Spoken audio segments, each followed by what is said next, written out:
What we have here, guys, is a new range of terrain which is coming out from Surrey, from a guy called Greg.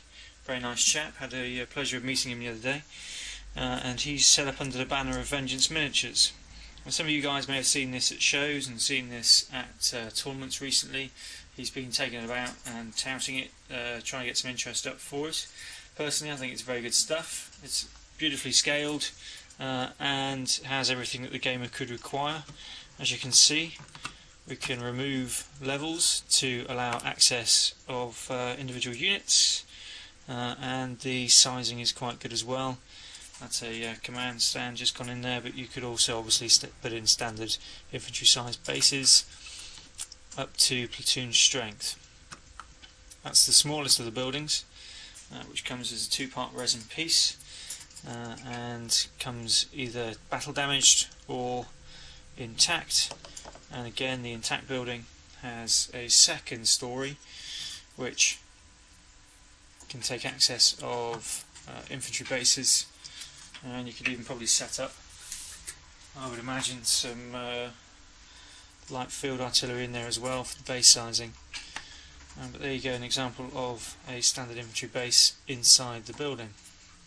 The bunker is nicely done too. Access points, large view facing. Bunker piece itself, quite nice. Single piece set. The finish on the models that you're seeing here is spectacular. It's a durable resin, it's a hard wearing resin. You'll get to see an example of that a bit later on, when I will do something I wouldn't normally do, but I will be dropping it onto a concrete floor, at which point you'll see that it bounces but nothing further happens to it.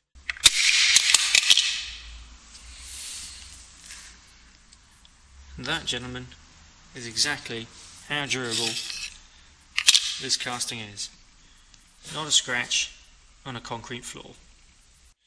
In terms of scale for your vehicles, it's quite nice. It's a nice little Sherman going in there, and we've got a Stug coming in as well. As you can see, the scaling is pretty much as you'd expect to see in real world terms. The larger buildings, also very reasonably priced. I think his price point on the larger damaged building is only 18 quid, and you're looking at a two-part building, both of which can be used obviously for individual settlements if required, and I'm pretty sure you could get away with putting some small field pieces in there as well. Actually looks like that second section is big enough to take a large artillery base, so you get just about anything in there that you want. The larger building also comes as a two-part piece.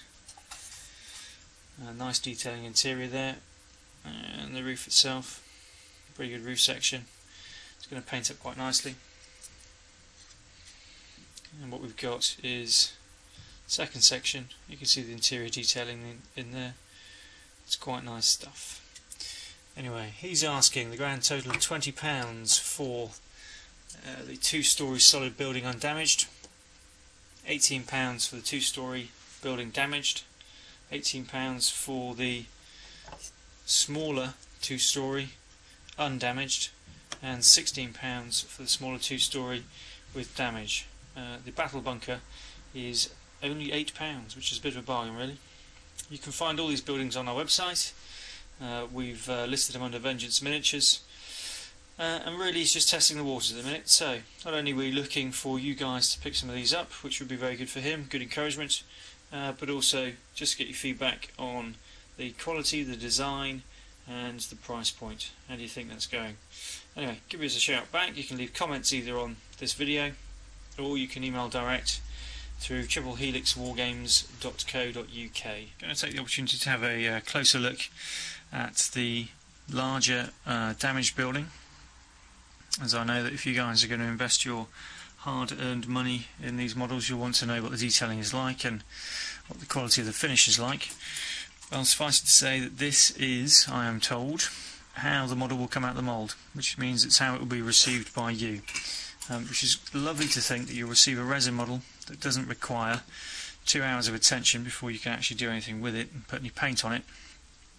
I'm also told by Greg that he doesn't use a releasing agent, so There should be no need to wash these things down in the warm soapy water as we're all used to.